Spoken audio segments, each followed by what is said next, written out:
वो श्री भरत से जब गुरु वशिष्ठ ने ये कहा कि अयोध्या का राज्य तुम स्वीकार कर लो, और श्री भरत के मुखाकृति को देख करके कौशल्याम्बा को ये लगा कि भरत को यह प्रस्ताव अच्छा नहीं लग रहा, तो उन्होंने बड़े स्नेह से कहा कि पुत्र भरत, तुम तो जानते ही हो कि रोग होने पर वैद्य दवा देता है और पथ्य बताता है, और तुम्हें यह भी पता है कि पथ्य तो अच्छा नहीं लगता, पर वैद्य की बात मान करके हम पथ्य अच्छा लगे अथवा न लगे उसे स्वीकार करते हैं।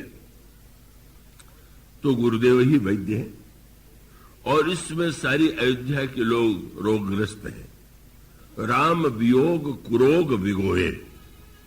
तो ऐसी स्थिति में गुरुदेव वैद्य के रूप में जो दवा बता रहे हैं, उस दवा को तुम्हें और उस पथ्य को लेने में संकोच नहीं करना चाहिए। तुम राज्य स्वीकार कर लो। गुरुदेव समझते हैं इसी में तुम्हारा और समाज का कल्याण है। पर श्री भरत विनम्र शब्दों में भी उन्होंने यही कहा, अच्छा गुरुदेव जो दवा दे रहे हैं यही दवा है क्या? और वो आपने दोहा पढ़ा होगा, सुना होगा, जिसमें कहते हैं, मैं तो आश्चर्यचकित हूं कि मां ने कह दिया, गुरु जी ने कह दिया, पर ग्रह ग्रहित पुनि बात बस, ते ही पुनि बीछी मार। किसी पर ग्रह दशा आई हुई हो, वात रोग का कष्ट हो और बिच्छू मार दे, और ऐसे वैद्य के पास जाए कि जो कहे कि थोड़ा शराब पी लो, नशा ले लो, अफीम ले लो, तो क्या ये दवा है क्या? ये इतना कठोर और विनम्र निवेदन था। उनका तात्पर्य था कि जो समस्या इस समाज में उत्पन्न हुई है, क्या उसका समाधान यही है कि मैं सिंहासन पर बैठ जाऊं? सिंहासन पर बैठ जाना तो समस्या को भुलाना है। सिंहासन के पहले जो घटनाएं घटित हुई, क्यों घटित हुई, क्यों इस तरह की अनर्थकारी घटना घटित हुई, उसके पीछे जो कारण है, अगर उस कारण की खोज किए बिना आप मुझसे राज्य लेने के लिए कहते हैं, तो मैं नहीं मानता कि यह कार्य औचित्यपूर्ण है। और उन्होंने प्रश्न किया, गुरु वशिष्ठ और प्रजा से भी प्रश्न किया कि अच्छा आप ये बताइए कि यह जो आप प्रस्ताव कर रहे हैं, इसमें आप मेरा हित देख रहे हैं कि समाज का हित देख रहे हैं? वही हित वाला प्रश्न जो कल कहा गया था। उन्होंने ये कहा कि अब राज्य का राजा बनना तो अच्छा लगता ही है लोगों को, लेकिन उन्होंने प्रश्न जो किया वो भी आपने पढ़ा होगा।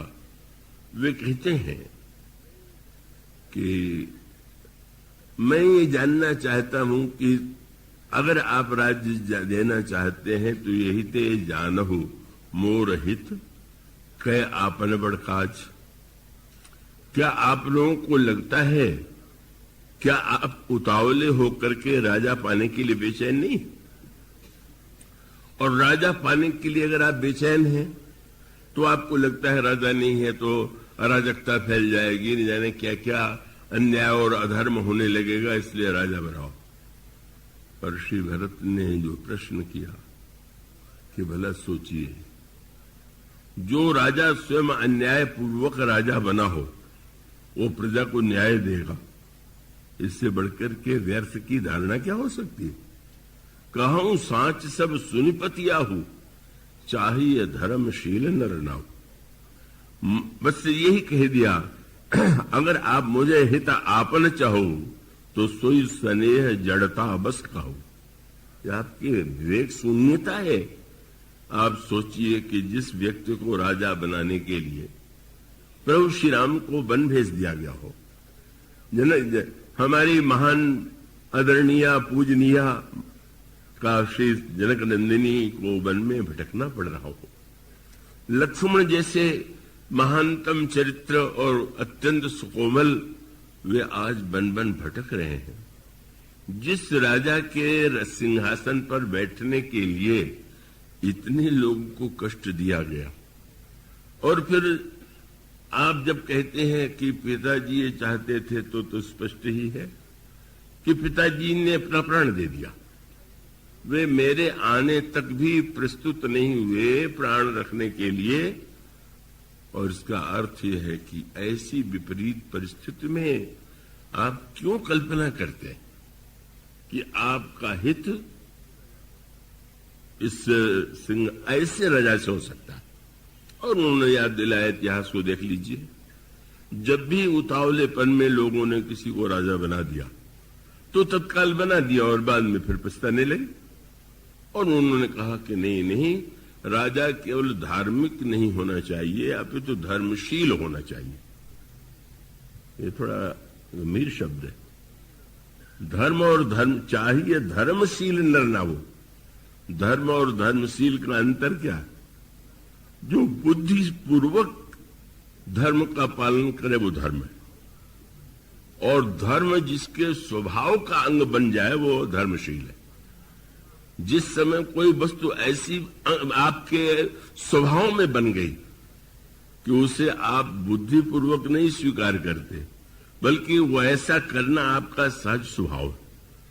श्री भरत जी का तात्पर्य है, जो लोग बुद्धिपूर्वक धर्म को स्वीकार भी करते हैं तो बाद में बदल जाते हैं। पर बुद्ध धर्मशील तो है कि जो एक बार धर्म छोड़ना भी चाहे तो न छोड़ सके। मानो उससे हो ही नहीं सकता। आप लोग उस राजा के संदर्भ में अगर विचार करके देखते हैं तो मैं नहीं हो सकता। वो तो प्रभु ही है जिनमें महानतम धर्म साकार हो रहा है या धर्मशीलता साकार हो रही है। तो मानो श्री भरत का तात्पर्य यही था कि इस समस्या के समाधान के लिए व्यक्ति इतना उतावला है कि वो न तो पूर्व पर दृष्टि डालता है न भविष्य पर दृष्टि डालता है, वो तत्काल एक निर्णय लेना चाहता है। श्री भरत ने इसी की दिशा में प्रेरणा किया। उन्होंने कहा, देखिए, जिस राजा को राज्य देने के लिए इतना कुछ किया गया वो कैसे आपका हित करेगा? और अगर आप हमारे हित की बात सोचते हो तो हमारे हित का निर्णय आप लोग मत कर डालिए, वो तो मैं करूंगा।